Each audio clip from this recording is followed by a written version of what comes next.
Welcome to Signature Required. It is intended for Tennesseans by Tennesseans. What makes them tick? What lights their fire? We're pulling forward people that, unless you listen to this interview, you might not know a thing about them. The heart of a Tennessean, the volunteer state, is serve, and we do so largely without self-promotion. And these are genuine people that get up every day and want to make art, or want to educate the nations, or want to have a heart of love in a way that makes a difference. Learn from 50 years of experience, take a nugget away, and then go share it with a friend.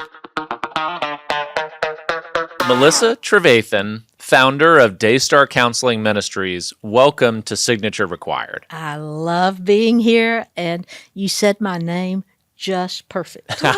Lots of people don't. You are a rock star in your own right. I don't know if you know this, but you are an incredibly big win for us to have here on Signature Required. Carli has been vibrating. Yes. Literally vibrating. I was kind of dancing down the hallway, and Spencer's assistant looked at me. She was like, "What are you doing?"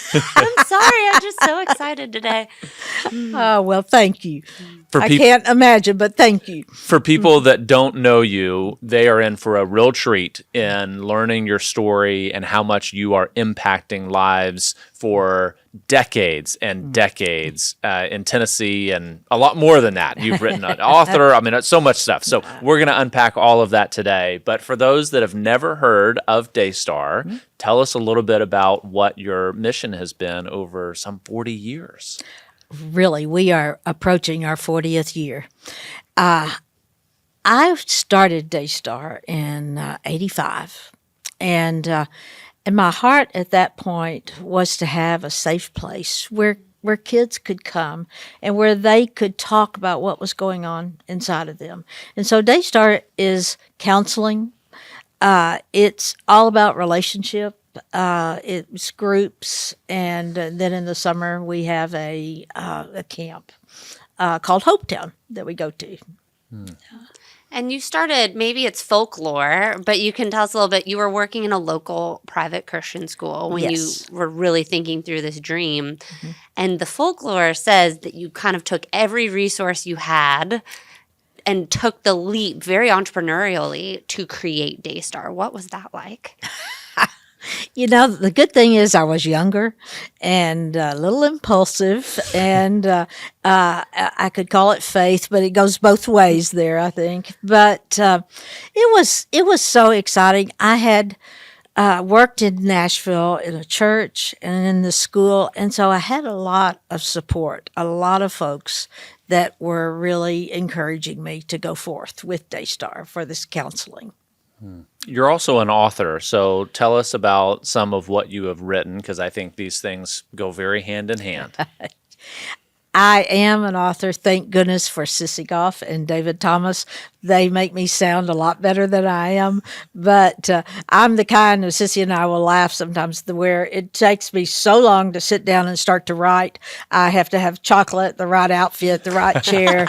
And probably a puppy in your lap. Exactly, yes. And so, but I have, that has been a great discipline for me. And right now I'm doing some writing just for our Hopetown kids, a weekly newsletter. And so that has been interesting too. It's amazing to see our culture today where mental health is the number one issue on the minds of our nation, on Tennesseans. We have some stats, just one that I think is really worth reading. 83% of Tennesseans think that it's harder to be a parent now than it was 20 years ago. And 81% of Tennesseans are extremely concerned about the increased rates in depression and suicide amongst teens. So for you to be in a place that you are speaking to the heart of the concern that people have, how do you feel in that responsibility? Because it's enormous what you're speaking truth into people's moments of greatest desperation. Well, for me, how it feels is I have such a gratefulness for a staff who are so well trained and love kids. And I I see the interactions that they have each day when they're getting ready to go into their offices, and I again, I'm just so thankful and have just surrounded myself with those who I feel like God is using so powerfully in the lives of kids. And we work as a team also there and really encourage each other. And if you just give us maybe a couple stats about the size of your staff or the number of people that you see on an annual basis, just something to help everybody get a scope for Daystar's When size. you said the word stats, I got a little nervous. I think I've probably always been that way. I can't blame that one on age. We have about 28 on our staff right now, 28 folks, and 18 of those are counselors. And then we have our office staff and group leaders, but it's full size. We're spilling over right now. In fact, I've been roaming the halls because someone needs to use my office most of the time. Now you're saying you're spilling out. You're trying to hire more counselors. I know you guys are in the middle of a renovation. You're growing your big yellow house. Why do you think the growth is so instrumental?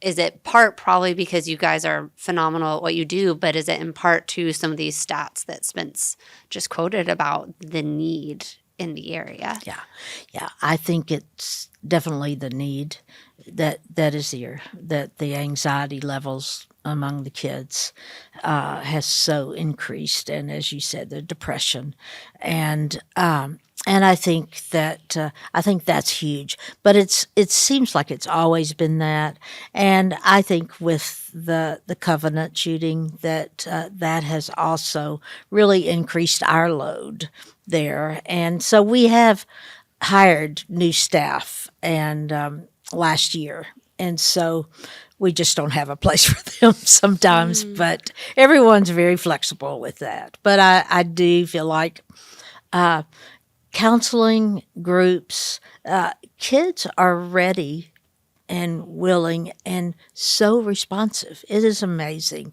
how much they do really respond to the times that are there and to the folks that are there. Tell me, I know, and we could share a personal story with this too, but I know how involved you guys were after the Covenant shooting, working with the families, and you were even there to help with reunification between the Covenant kids and their parents that very day. Yes. What was that like to lead your staff through that? Well, again, I will say that it was like, when I look back on that day, it was like everyone rose to do, to care, to love, to give in the way they were created. It was like, again, I don't mean to brag at all on our staff, but I do. But at the same time, what I really felt like is watching this one watching Sissy Goff step in and be called at the last minute to stand before all the parents at Woodmont Church and to speak, to give them words of comfort and encouragement and what to say. And then walk downstairs with all the kids and sees Katie Plunkett there with her little puppy, and helping pass around food for the kids, and then other staff members. But it was like everyone moved into a place, and I think that we are so grateful to be a team, and to not only support each other, but to be able to go into those places. And so it was like this is what we do. This is what we're created for. Let's go. That had to be a moment where you looked at your journey over almost 40 years and said, maybe we were created for such a time as this. Yeah. That Exactly. had to be a full Yes. circle. So when you roll back to the beginning, one of the things that Carli and I are so passionate about is entrepreneurship. And that's great. for you to get this idea at the beginning. Where did that come from? That was counseling something that you had a passion for? Where did it originate that this was something you wanted to do? Well, when I grew up, we didn't talk about the word counseling. Yeah. It was, it was different then in the 60s. It made you look weak, right? If Right, you wanted exactly. counseling. Yeah, you had to have something really wrong if you went. And there weren't many counselors. And so it was very new. But for me, I began at 16 being a youth director. And that was because I felt like our kids, our youth group, needed to have some guidance, and there wasn't a youth director. So I went to the minister and said, "We don't have a youth director. We need one. I'll just do it until you can find one." And he was maybe about my age right now, and I'm not sure he heard me well, but he hired me. And so I started off early, seeing this need, and I feel like God just me sensing God's direction there. Where was this church? This church was in Murray, Kentucky, where I grew up. Yes, and I continued as a youth director, working in churches, and doing retreat ministries, and then then being head of the spiritual side in a school. And so I had a taste of working with kids, but what I saw so much was that it was so hard for them to go beneath the surface, to even know, I don't know how I feel, how to put words to thoughts, feelings that they were having, and yet I knew there was so much more going on. And so it really opened it up for me. And over 40 years of this work, Spence quoted some stats, and we've all heard about the mental health crisis. Yeah. What have you really seen as the major pivot points or shifts in the last 40 years? And I could think you might tell me, Carli, there's always been this much anxiety. It's just now we know how to talk about it. Or I could see you saying it's been X or Y or Z, but I'd love to hear from you. What have you seen shift over 40 years that's bringing it to such public awareness?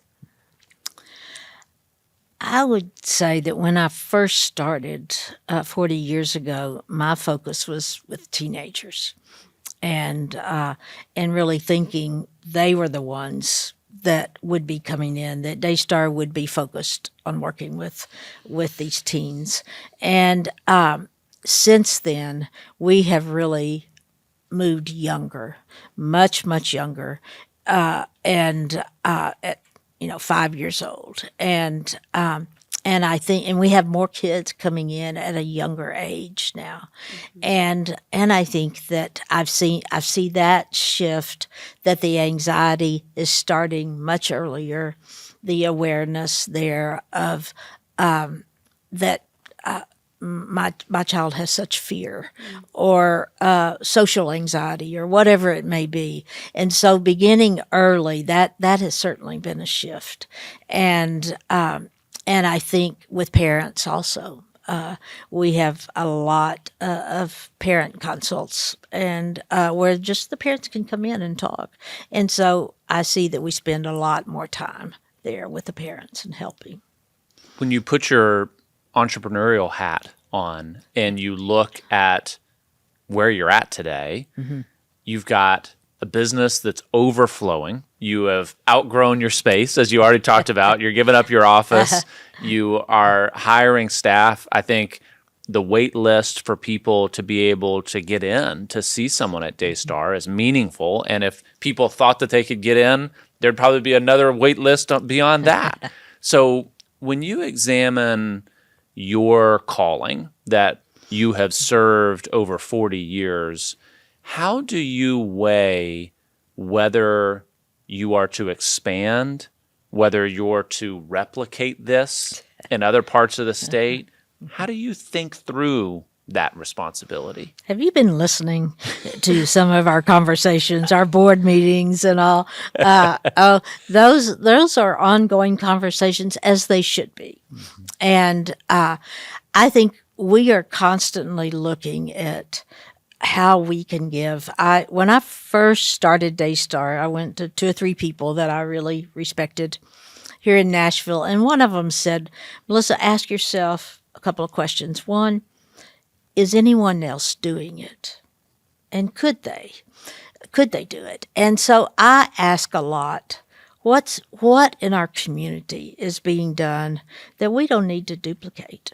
That it's already being done, and they're doing it well. And so and also just looking at the needs that are here.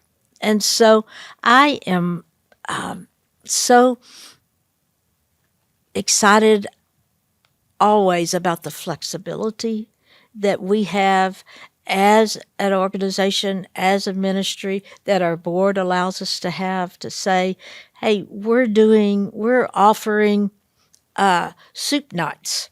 So parents can come and kids can come and worship together. Or we're going to hold off on soup nights for a while because it doesn't seem to be a need. So we have a flexibility in our community to look at what do we need to be doing that maybe no one else is doing right now.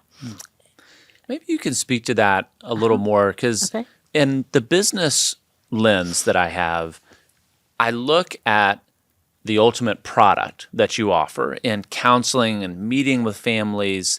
And some businesses have products that they have patents on. There is real deep intellectual property where it's like, there's no one else that knows how to do that. So fascinatingly for you all are working in a capacity that there's no patent that you have, there's no intellectual property, but you all clearly do it at a meaningfully superior level to what I see, and I think what Carli, we've had the chance to talk to a lot of people. You all do it much better. So why do you think, are there barriers to why there isn't a Daystar in more locations across the state of Tennessee? I just wonder, for the success that you've had, why we don't see more doing it like what you all have been able to do. We are asked a lot, could you come start a Daystar in our town? Yeah. And would you do that? And I think we have always been open, and it's an exciting thing for me to even think about doing that. And yet what we found is when we can invite someone, we say, just come here, and we can spend a little time, and we can set up who on our staff could talk to, what their needs are, get to know them, and they almost need to see how it's done. It is so simple that I think we miss it. And of course the counseling and having trained certified licensed counselors, so very important, but also just the groups, the relationship that's there. And can I tell you, like, there are 3 things that have probably helped me in the very beginning on how Daystar would fit and answer your question there. Would love that. Because I can ramble, I know. No, this is great. Yeah, please do. The world needs these 3 things. Yes. Well, again, I'm a very simple person, and so these 3 words were ones that I can remember. Soften, shape, strengthen. Those 3 words. That softening is so important when families come in, especially kids, though, there's a protectiveness. Naturally, I'm going to talk about something most of the time I've never seen anybody real excited about the first time to come in, but that they already are very protective, and or they may be very hardened, or I'm in trouble, whatever it may be. So we feel like that softening is very, very important. And softening, just simple in that an atmosphere of we're so glad to see you, and popcorn, the smells, dogs. We have 6 therapy dogs now, and so it's just ways or just relationship. And so we feel like that softening is very important. And then the second one, to shape. After the softening happens, it's so much easier for them to come in. And the shape is the direct counseling. It may be them beginning to learn more about how God has created them, or what has happened, what happens in an office. And then the part that I always get so excited about is strengthening. And that's where, in the midst of it, that they begin to experience that they have a purpose. That no matter what has gone on in their lives, how hard it is, how hard it may be, they can always give. They can always have meaning in their life. And to watch them in the midst of the hurt, the sadness, the anxiety, God can use me, and then begin to experience. So those three things have been ones that I have gone back since the very, very beginning of Daystar. One of the things I love about your model is that you have a sliding scale. Yes. So some families that are able pay the full price for counseling. Right. And some families that aren't, let's say you have a single mom with 3 children that could no way pay for all 3 of her kids to go weekly or biweekly and get services. You guys make a way for that. Could you share a little bit about your model and how you've arrived at how you do that? Yes. I would say when I first started off, I really felt like I needed to pay people to come.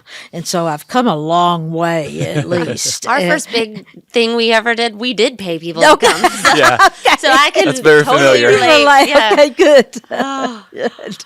I think we have always, and I have always, and our board has supported this, that we don't ever want to turn anyone away for financial reasons, and that we look at each family that comes in, if they do have more than one child there, and how hard it may be, and so they're really treated very personally, and we have a scale, a sliding scale that they can adapt to, and I am so, again, just so thankful that we're able to do that, and we have support that enables us to be able to.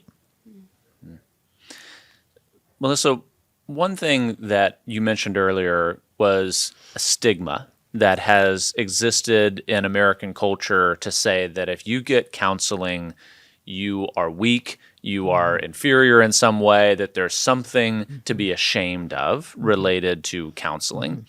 And in the continuation of that stigma, I'll just read a quick stat that in Tennessee, 23.2% of children aged 3 through 17 are diagnosed with a mental, emotional, developmental, or behavioral condition. So almost 1 in 4, 23.2%. And a critic of that number might take that and say, we are being too seeking in trying to assign a diagnosis to children, and that instead they need tough love, or they need, to get up and brush themselves off, and we don't need to be trying to diagnose 1 in 4. So will you help speak with someone from a mindset of the wisdom that you have seen about the challenge of over-diagnosing or seeking to make a diagnosis versus being with someone in a moment of need? Because I think that could really help people start to break even further that stigma of counseling. Yes. Well, I think we always want to be aware of a diagnosis becoming a child's identity. That's so good. Yeah. And that is one of the main things that we want to say and just communicate is we all are messes. We all have that. It's very normal and developmentally. But that we have things that we're just going to have to deal with, things that happen to us, and so. But we want to be aware that doesn't become as the kids are developing their identity and who they are and being an individual, that is not who they are. And so that is something that is very, very important. I think it's a great message because culturally there is a victimhood where Oh yeah. the labels, it's almost like the more labels that you collect, Oh, yeah. the more significant you are. Yeah. Yes, And it could definitely. become an addiction in and of itself of saying, oh, well, I have this and I have this and I have this. And it almost becomes the way in which people introduce themselves. Yes. Yes. And so as you're working through parents that are really seeking answers for things that they're going through, or children that are searching, could you give us a little bit of that message of how you work with people to say, this isn't who you are? Is it a spiritual message that Daystar is able to give? Because I would love to get up there and say, you're a child of the Lord and you've been created in His image. Yes. And yes, this is something that you are struggling with now, but this isn't who you are forever. right. I just would love to hear what you've seen. Well, I think one of the reasons that we have group is so that counseling doesn't just become so me-centered. Will you back up for a second? In full disclosure, we have had a kid that has been part of Daystar groups for years. So I could speak to this, but for people that aren't familiar with group, what is Daystar group? Groups are something I feel like is so very, very important in the counseling realm. It is very hard to keep groups going for a lot of organizations, and I have been, again, so grateful to have, we have about 22, 23 groups of kids. That's a lot of groups. And then we have some parent ones. But for the kids from the very beginning, they listen to each other. They connect with each other. And they also see, I'm not the only one. And they also know that when they come into group, that they're there not only to talk about what's going on in their lives and what may be hard in their story, but also to listen, to learn how to ask questions, and to encourage each other. So much of what you're talking about happens in group, in relationship. And from the very beginning, we have just always felt that groups and that connectedness with the kids, with each other, is so very important. And how large is a group? How often does it generally meet? Just what are some of the parameters of group? They will vary. Sometimes a group is just starting and it grows, but there will be 6 to 8 kids in a group many times. And that if it starts to grow, we will bring in another counselor, and they usually eat together. And that's been from the very, very beginning, again, because it's so great to have a structured time where they're in group, but also not so structured, of how they get in the van, how they order their food, how they when things are not like therapy, or it's not so structured in a group, but they're given more and more freedom there, and so you see more things come out, and so I love that, and they love it. Just they love to laugh and have something to eat and talk and support each other, and so groups will change as the needs change, as what's happening to each child. But it really is so much about relationship, and in that relationship, not only to each other, but who did God create you to be, and how we can encourage that in each other. I'd like to ask a personal question based on our own experience. When you have a kid that maybe needs some of the resources that Daystar provides, there's this sense inside yourself of feeling like, how did we get here? I felt like I did everything I knew how to do that was right. Or I remember one instance literally being on my knees next to my nightstand, praying out to the Lord. It was a particularly hard season for one of our kiddos, and just saying, like, Lord, I don't feel equipped for this. My kid didn't sign up for this. I didn't sign up for this. Where are you? This is hard. And anyone that's been on a mental health journey as a parent realizes there is no fix. It's not that I can send them to Daystar for a week or a year and all of a sudden this temperament, this struggle disappears. It's in one of y'all's books, they were liken it to whack-a-mole. You deal with one mole really, and you hit that son of a gun down and then another stupid mole pops up. Yeah. And so I would love for you to speak life maybe in this moment if there's a parent listening on this podcast that is on their knees saying, this is so much harder than I thought it was going to be. I thought I've done everything right. I've read the books. I've done the thing. And they're weary. What would you say to them? I would say it is important to talk to other parents. Mm. And just as I feel like when Daystar started, that kids encourage each other, that many times I feel like parents are trying so hard that the last thing they want to do is tell someone else their struggle or the struggle their child is having. And so I think that's important to talk, to share, not to try to carry that load by yourself. And again, some of the same messages that we give to kids is your child is developing. Yes, that's how they see things at their age right now. But there is hope. And just to and there is. That's the exciting thing of seeing how kids, how we all can change. And that the heaviness that they feel right now is truly something that was struggled together, and that there is hope and there is change, and that it's walking through those times with your children and being able to share that hope too.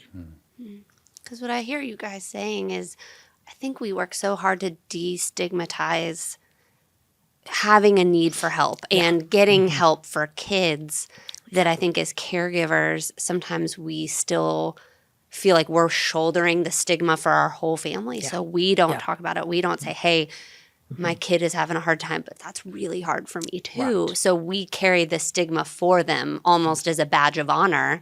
Yeah. And what I hear you saying is, let that go too. Yes. We can't do it without community. Yes. And some kids will even say, this is really harder on my mom than it is on me. And because they sense that. And so I can't, say enough about how parents are just wanting, desiring, and they're loving and they're caring, but that control, there's so many variables and so much happening in our world today that there will be battles, and it is hard, but not to carry it by yourself. Melissa, can you talk for a second about the amazing staff and counselors that you have and how you care for them? Because clearly you have some amazing people that I kind of view it similarly to like being a pediatric oncologist, right? Dealing with children with cancer. When you show up to work, it is heavy. It's so heavy. And you have stories that end well, but not every story ends well. And those are things that you get to your car and you drive home and it stays with you in the car. And so for a group of individuals that do hear a lot of the toughest stuff and stories that could make you lose faith in humanity. How do you keep your staff in a place where they have anything to give day in, day out? Yeah. Well, I will say that there was a time where I felt like I was the one doing that. and encouraging and creating times where our staff would feel such support. But again, now there are staff members who reach out and create things. It could be something like this summer. While I was away at camp, that a couple of staff members decided to have the Olympics, and so we have staff meetings every week, and so they had just had the biggest time, and we laugh a lot. Like an office Olympics, Yeah, like contest office Olympic. right there. Yeah. It was so fun, and but we try to keep that in mind. We eat together. We once a week we come together, and there is there is laughter. Next week we will be having a Thanksgiving. That there are some dinner and some on our staff that are just preparing it all. And everyone will be so excited. And so there are times like that when it's an encouragement there. And we also have small meetings where the girls' staff will come together, and that's usually every other week, and be able to talk about things that they're carrying and get some help from some of our other supervisors, and also for the guys, and I think that is so good, and we do Christmas together, and we draw names. Everybody wears their pajamas, and it's an all day thing where we have a wonderful meal. We exchange presents, and then we go to a movie, and it's so simple, but when those personalities all come together, the laughter that is there, which I think obviously is so very, very important, but the tears that are there, and I feel like there's a real acceptance there among the staff, and so that is huge at our office. One other thing, Melissa, that having been in your office a handful of times, every time that I go in there, there is at least one furry friend that is running across throughout there. There's animals and an element that, knowing you, that you are very humble, but you are incredibly wise. To hear it in your voice, you are very savvy, and the things that happen inside of that yellow house are done with intentionality. And so can you talk for a minute about why you do have animals as part of counseling? Because it would be easy to say, oh, we can't have dogs barking, and some kids might be afraid of dogs, so we can't do that. And I could easily see a very reasoned approach to having it be a very sterile and safe environment. So can you talk about your intentionality for why there's some furry friends that always bring a smile to my face? That I know you have been in our office and into some of our meetings there. And the staff accuses me of this because many times I can love chaos and love sometimes to bring up something that they will say, you're trying to stir us up, aren't you? And wait, that might be my favorite sentence so far. They might think I love chaos. Like, but she says it so sweet. Like, surely not me. Sure. That was adorable. That's so true. Yeah. Well, when I say I have an idea, they go, oh, no. What is it? What are we going to have to do? That's how we feel when he starts talking I to us. bet. So you're not alone. I bet. I understand that. And so I think that having the dogs does present more out of controlness, more chaos, and yet it was Sissy Goff who really began this in the early years when she was there and had her little dog Noelle, and I didn't have a dog at that point, and so she said, "Can I bring her?" And one day when I walked by her office and saw a little girl when she was about to leave, that she was sitting there and had been crying, and saw that little Noelle in her lap and the comfort that was there, I was like, okay, she can come. And then I got attached. And of course, I went the extreme and had old English sheepdogs. And so the staff has finally convinced me to go smaller. And I'm the worst there of letting my dog run freely. But we do have, it is supposed to be more controlled now that we have 6 dogs instead of 1 or 2. So There's great science behind it. Yeah. I mean, it is. it is amazing. Yeah. And ever since when Sissy and David talked to the Covenant parents about how animals and just the therapy, yes, that they provide the safety, the comfort, and so we have seen more and more dogs and families talk about. You all didn't talk about training, and now what? So, yes, they make a difference. There is no doubt about it. There's something about walking into Daystar that is unlike any other place because, and as we're sitting here, I'm realizing it kind of feels like walking into our living room. We've got 4 kids, 2 dogs, one of which who's in a cone right now, and he literally just is like headbutting everyone else in the family with his giant cone. But you walk into Daystar, there's snacks, there's a giant dollhouse, kids are playing. And over our tenure at Daystar, I've gotten to notice that parents used to kind of look down and be like, don't look at me. Yeah. Don't know that I'm here. And that's just not the vibe at all. And so I wonder if it feeling like home, like a gathering, it almost feels like everyone's getting together for a party, but they're taking their kid to talk about really hard stuff. Perhaps that does set the groundwork for kids to be like, my house isn't perfect either. Yeah. How could I be comfortable coming to talk about my imperfect life in an environment that is in perfect order? So I think that it is strategic chaos. You're right. Yeah. You're right. And I think from, again, the very beginning is that we felt like that families set the tone for who Daystar is. And so I remember one year that a boy came in and didn't want to be there and was huffing and puffing about it. And there was another boy who had been coming to Daystar, and he simply said, "I really love coming here." And that's really all it took.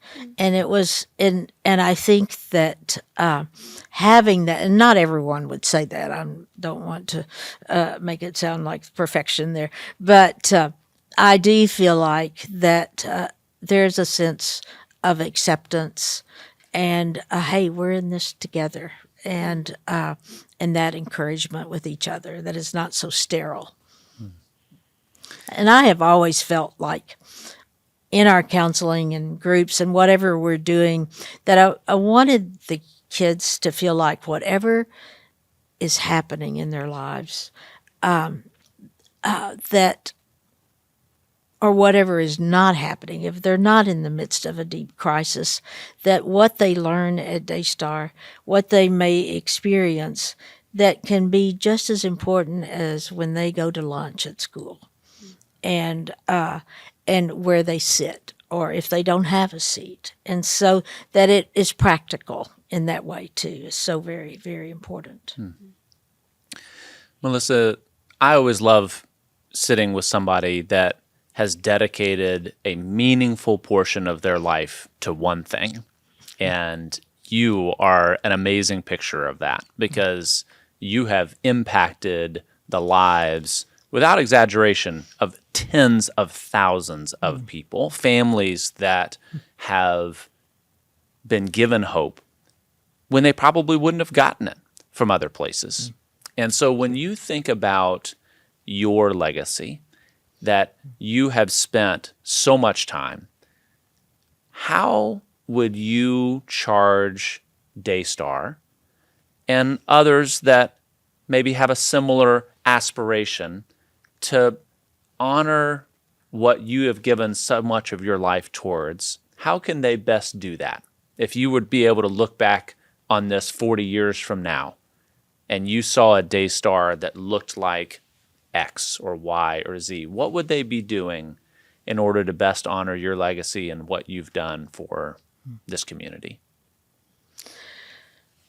I think that, and by the way, I love your questions and this time, but I think that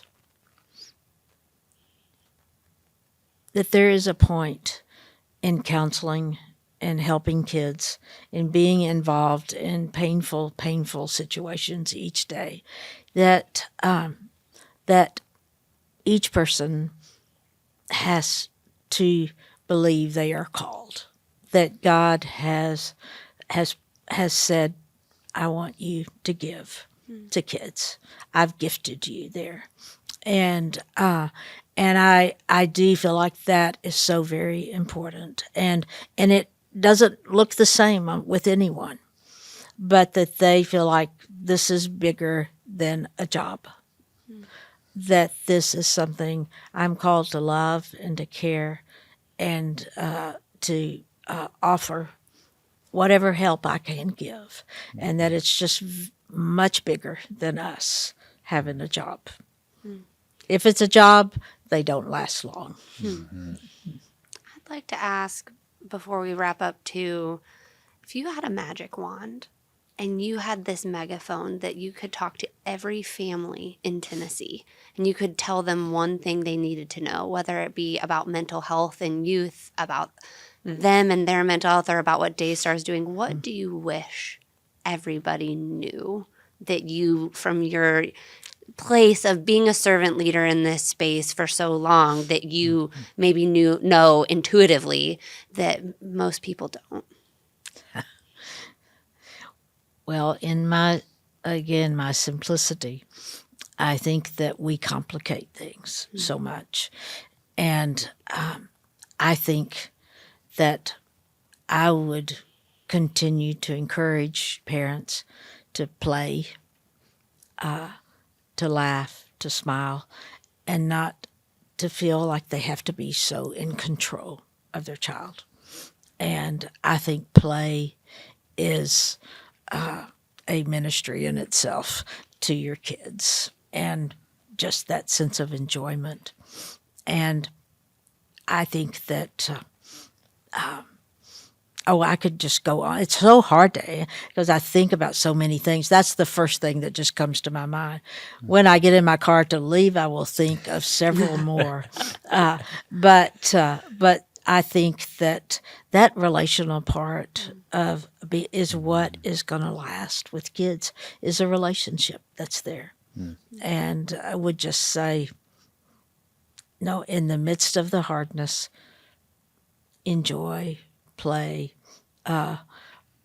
If you don't know, if you don't know what to do, just be unpredictable, and in a way that they can't always. I think we wrote that. That was one of the main things I think I contributed to a book, is if they can predict what you're going to say or do, they're going to dismiss you. So be a little unpredictable and surprise them some. And so that's really, in a very general, simple way, is what I would say. I love that.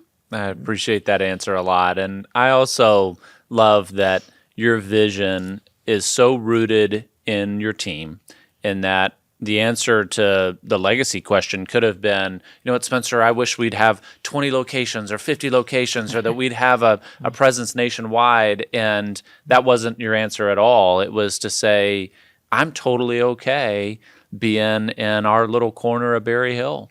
And as long as the quality of what we put out there is exceptional and remains exceptional, being delivered by people that are called into the position, then you've left the fingerprint that you have wanted to leave, and you've spent so much of your time leaving. Because having walked through the front doors of Daystar, no one, the first time that they walk through, is coming in on a winning streak. Right. You know, everybody is coming in. So true. So thank goodness.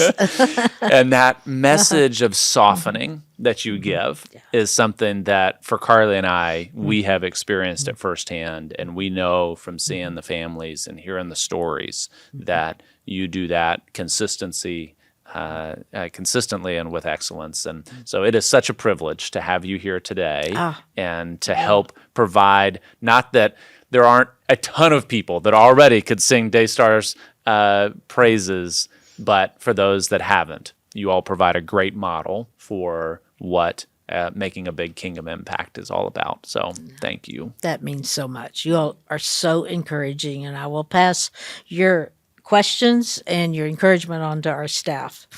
Because I say, I really don't know how to do anything. I just surround myself with those who do. So that's my secret.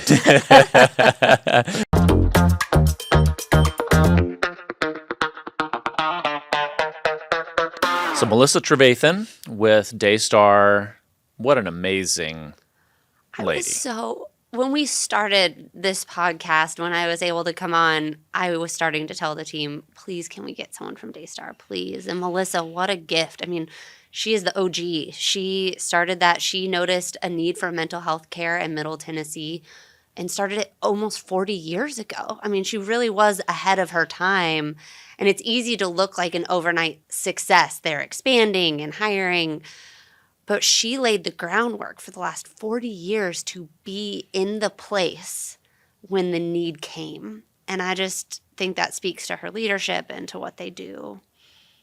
Stories that we love to celebrate, female entrepreneurship, doing something in a space that is overcoming a stigma.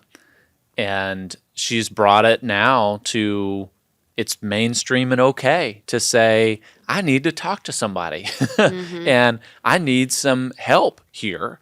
And I think the approach and the design for anyone that steps into Daystar, you really do notice the intentionality of everything inside, is that it's all done with a spirit that is meant to serve. There's not a commercial element to it.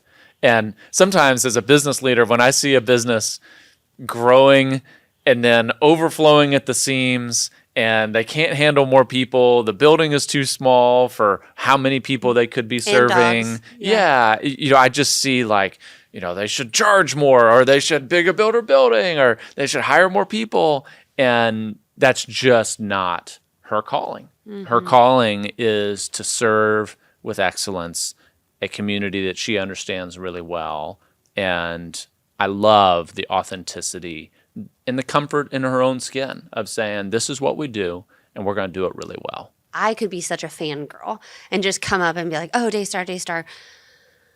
We're careful between you and I to kind of share pieces in our family of why we care about Daystar. And so we're always careful because, our family, our kids' stories are their own to tell. But I think it's safe to say we've been through moments that we had never expected to go through with all of our kiddos, but maybe one in particular. And Daystar, when I felt the most out of my skin, not knowing what to do, didn't know where to turn or who to talk to, they met me where I was at.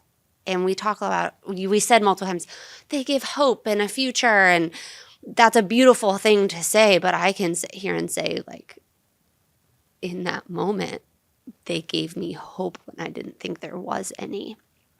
And it's rare to find something that we didn't know when we started going there we would ever have a podcast. We didn't know this, that, or the other. We could have never given back to them, and they still would have given us that hope and served our kid.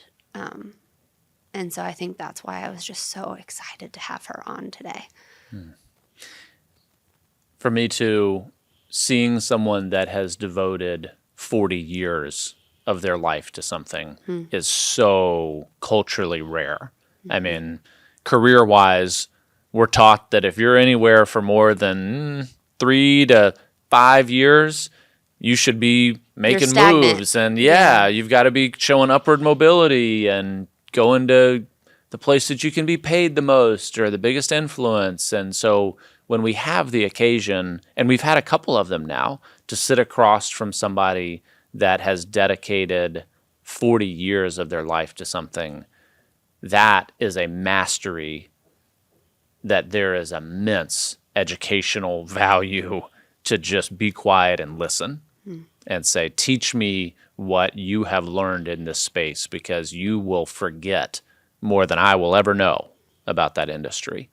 And I think we really got some great conversations from her today that she's had to talk to a lot of parents that have come in with every story. And I think she's also really authentic in saying not everyone ends well. She's real. And I saw a lot of intentionality around it, is that it wasn't, hey, this is going to be a happy ending at the end of the rainbow. Like sometimes it ends in tragedy. Hard. But she's there for that too. And you could tell she doesn't shy away from those moments as well. She can serve in whatever comes her way, and she's assembled an amazing team to do that too.